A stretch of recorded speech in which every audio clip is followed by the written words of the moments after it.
Welcome to Samba Samba. Enjoy the video. You start by opening the Gmail app or a browser and navigating to the Google sign-in page. Once there, tap or click Forgot Email.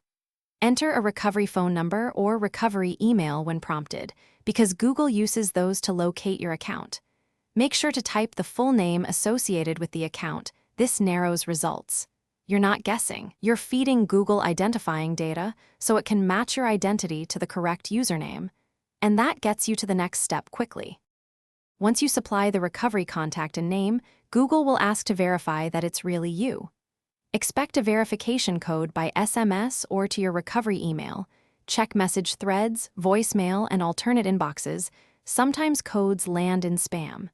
If asked, select a device you previously used to sign in. That fast path proves ownership.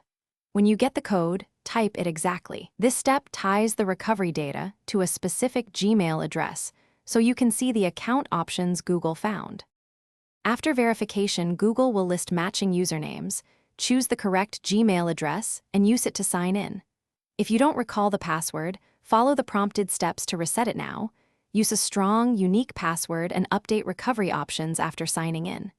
If Google can't verify you because you no longer control recovery contacts, use the account recovery form and provide as much prior information as possible. Key tip: when stuck, try signing in from a previously used device or network. Thanks for watching. Consider subscribing if we helped you.